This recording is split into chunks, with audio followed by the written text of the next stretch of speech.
is Dr. Davis, the home specialist. Hey YouTube, this is Dana from NexGen. Today we are spotlighting Dr. Anthony Davis, a real estate agent with EXP Realty LLC. His contact information is in the description below. Dr. Davis and I met in 2018 after a challenging experience with a referred realtor. I was looking to purchase a home before I retired, and Dr. Davis took the time to show my family the most beautiful and unique homes. A year later, when I was looking for an investment property, I called on the consummate professional, Dr. Davis. Dr. Davis sat down with NexGen to discuss how real estate is an integral part of financial wellness. Thank you, Dr. Davis. I know you have a very busy schedule, and we appreciate you doing this Zoom call with us. What is financial wellness, and why is it important? Financial wellness is having the ability to be able to manage your funds, and it's important to be able to make any financial decision that you want to make. And being that purchasing a home is one of the biggest purchases that people will ever make in their life, it is very important to manage your funds now and create financial wellness for you and your family. Thank you. What got you interested in real estate? Well, I always had a passion for real estate, for owning my own home and helping others own their own home. And I was just blessed enough to be able to find the right people that walked me down that lane, and I've been enjoying the journey ever since. Great. How long have you been a real estate agent? So far, I've been licensed for 6 years. Why do they call it real estate agent?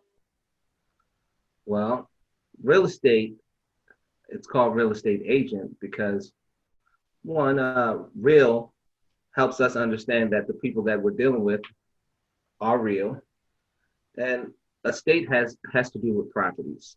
So that's the reason it's called real estate agent. What states are you licensed to practice? I am licensed in the state of Maryland. I have the ability to write and do business anywhere in any country through EXP. We are an international company, so although I'm licensed in the state of Maryland, I can do business anywhere in the world. Oh, that's great to know. Thank you. Are there specialties in real estate?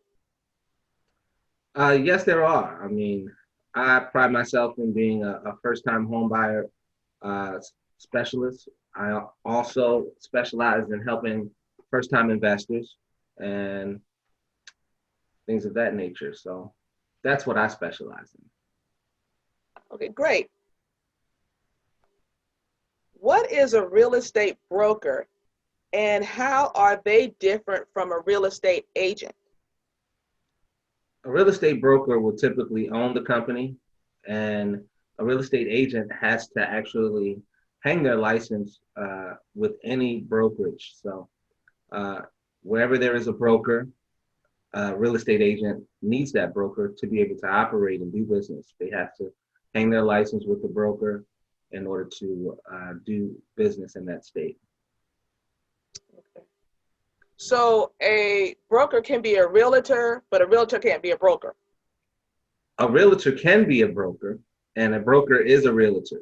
So Great. a broker starts off as a realtor, and once they're licensed for 3 years, they're able to take a test that allows them to be a broker. Now, once they become a broker, they still are able to practice real estate, and they are still an agent. So, but they're not considered a real estate agent. They're considered a real estate broker at that point. Great. Who are your clientele? Do you work with individuals or businesses? Well, I have a diverse clientele. I work with individuals and individuals that have LLCs and corporations, and those individuals typically buy investment properties. So most of my clientele that are buying for the first time usually are buying those homes to live in if they're buying it in their name. But the businesses, most of the LLCs and corporations that I deal with, those are investors and they take those properties, fix them up, rent them out sometimes, and most of the time they fix them up and resell them. Now, how do you find your clients, or how do your clients find you? Well, real estate is a big referral business. So most of the time, clients find me through other clients that I've helped, and there's also a database that can be used. I know that you're familiar with Zillow. A lot of people are familiar with Zillow, so I get clients through Zillow. I also get clients through a couple of other different websites, realtor.com, Trulia.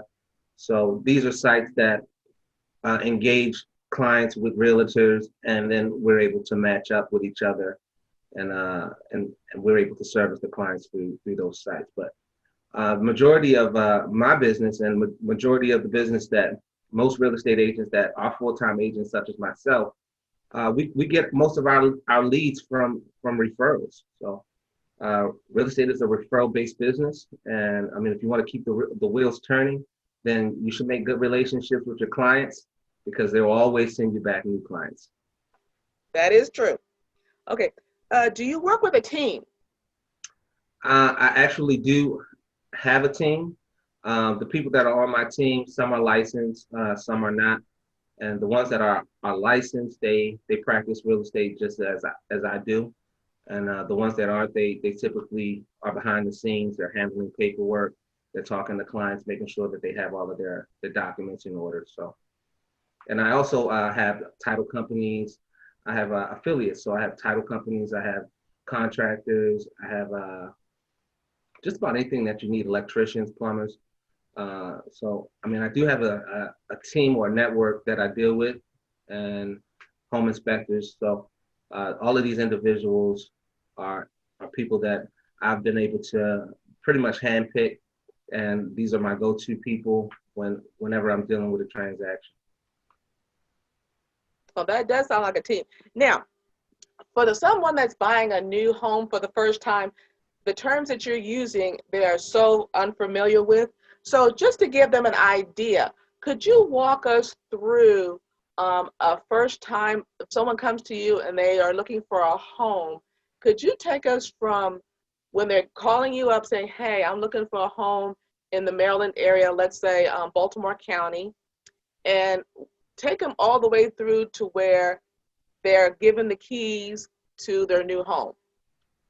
Well, when I get a phone call from a new client and they're interested in a home, what I need to know first from that client,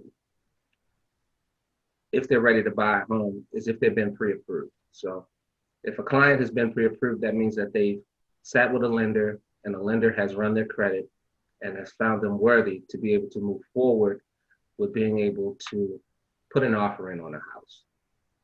Now, what you need to get pre-approved, you need your most recent bank statements, you need your 2 most recent pay stubs, your W-2s, and your 2 years tax return. So if you have those items, then you're in a position to be able to buy. Once you get those items over to a lender, and the lender is able to run your credit, they're going to determine from your credit score how whether you're able to buy. And then at that point, once they see how much you make, they'll be able to determine how much you can afford.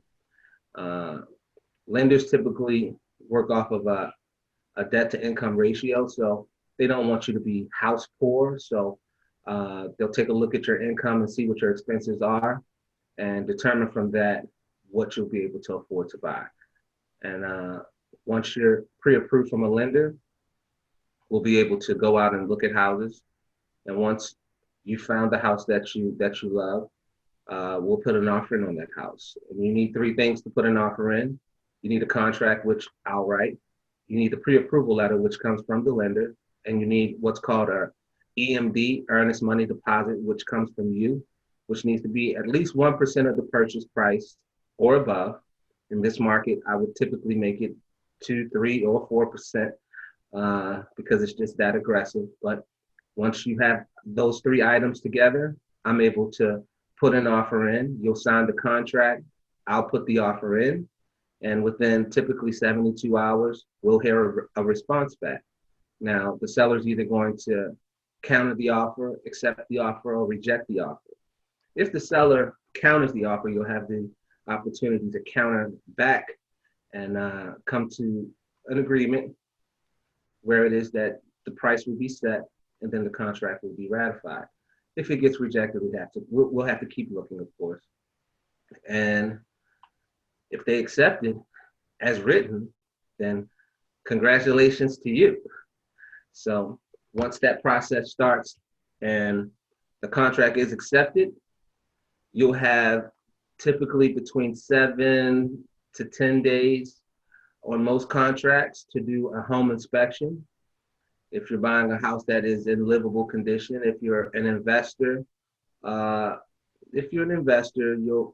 typically do a home inspection, but most of the time for investors, home inspections are just for purposes of knowing what's going on with the home. But if you're a first-time home buyer, you're doing a home inspection and you want to know exactly what's going on with the house, because the seller of that home cannot sell the house unless the house is in livable condition. And when we say livable condition, we need to make sure that the foundation is intact. We need to make sure that the electrical is intact. We need to make sure that there are no leaks and the plumbing is intact.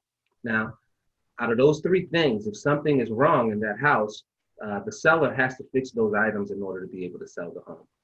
So once the home inspection is complete, we'll put together what's called a property inspection notice or a repair addendum. Once that repair addendum is put together, you as the buyer will have the opportunity to look that over and see if there's anything on there that you'd like to add besides any of the important issues, like I said before, which are electrical, plumbing, or foundational.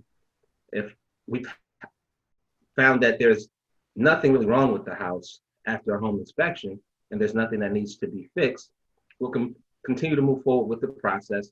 But if something needs to be fixed, then we'll put it in the repair addendum, send it over to the seller. The seller will make the necessary adjustments to see if they're comfortable with the list.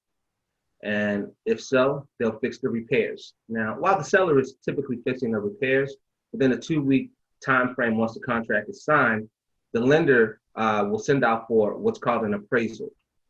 Now, that appraisal is going to determine the value of the house. Now, when it comes to the appraisal, if the offer price that was put in, if it's higher than what the house is worth, then the seller has to make the decision whether or not they're going to sell the house with the value that the appraisal comes in, or if they want to stay at the price that the original buyer put the offer in at. Now, if the appraisal comes in lower than the offer price, then the seller, by law, has to sell the house for that appraisal value, unless the buyer is willing to come out of pocket to pay the difference.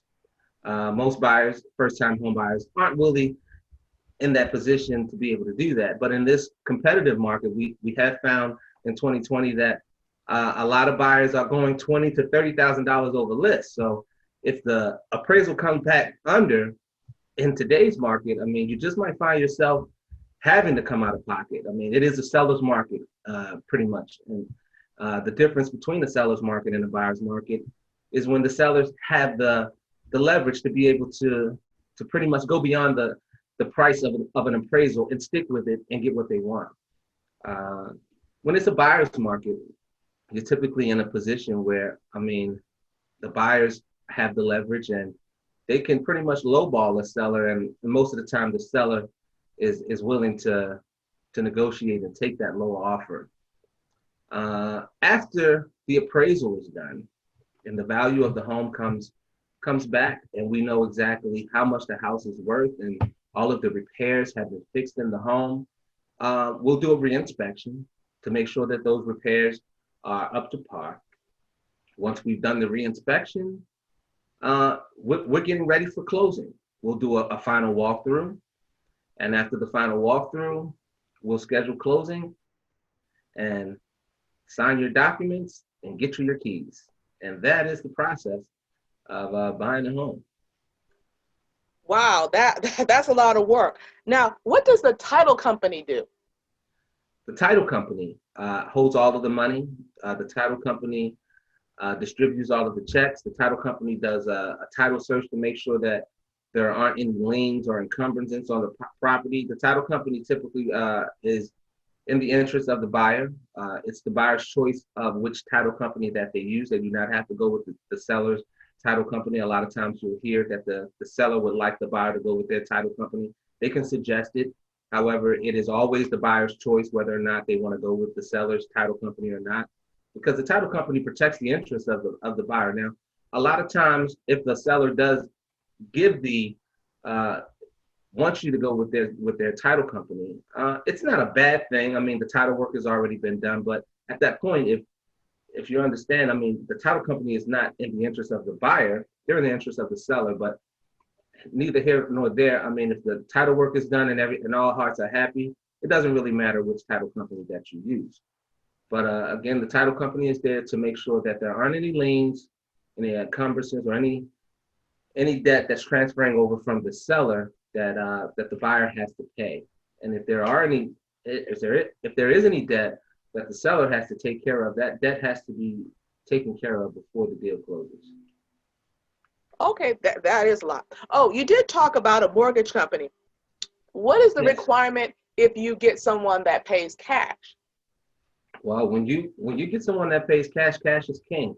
You're not looking at a mortgage company there. I mean, you're just looking at straight transfer of cash from one client to another, and it happens very quickly. Cash deals close within 10 to 21 days.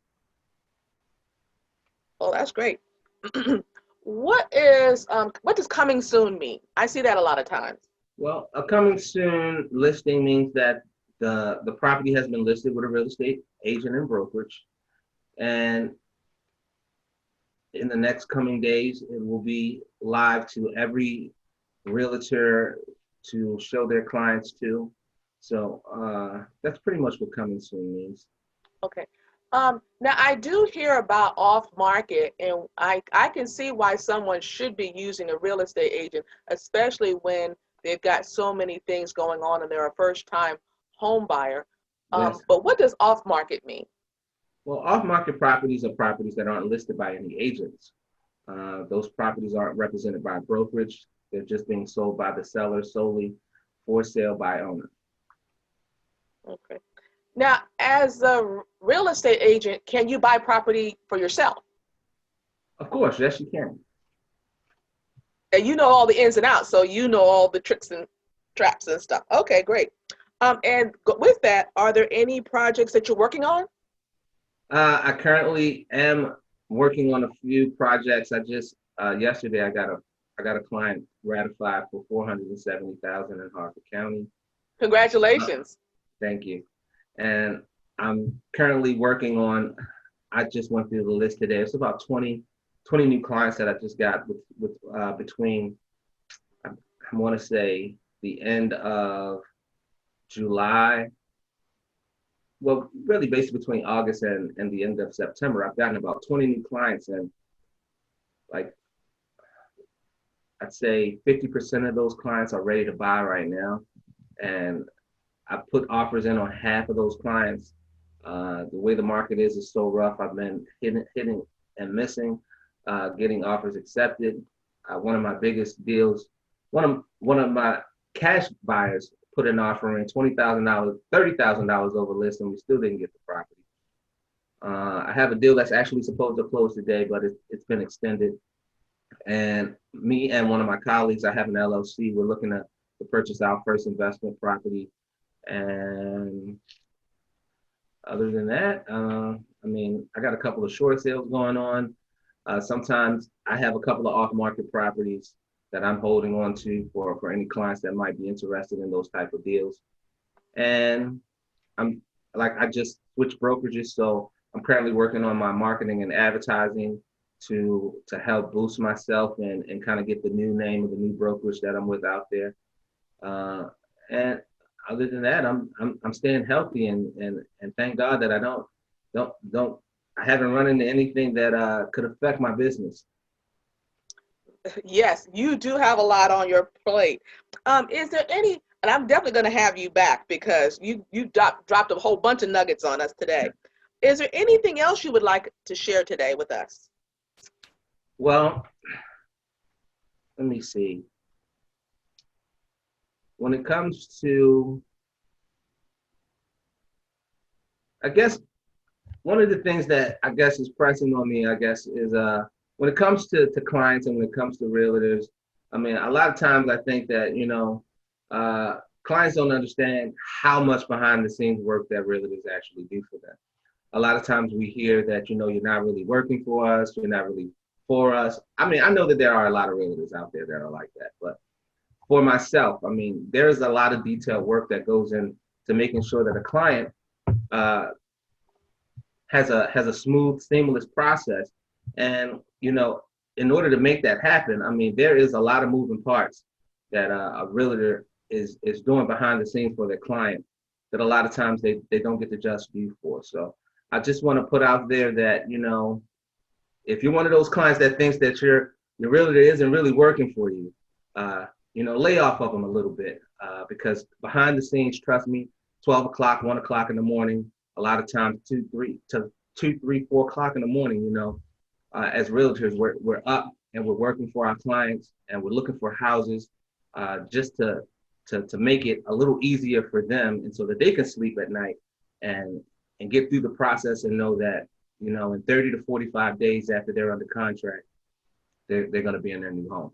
And that's not always an easy task for a realtor to accomplish, keeping a client calm and making sure that, their anxiety isn't through the roof, because there are a lot of moving parts in a real estate transaction. And, one of those things comes apart, the whole deal can fall apart. So, I mean, I just ask, and I just want to put out there, have a little bit more patience with your realtors. I mean, some of them don't have the patience. So if you're a little bit more patient, then it'll help your transaction go a lot smoother. Well, you were definitely patient with me, and I do appreciate that.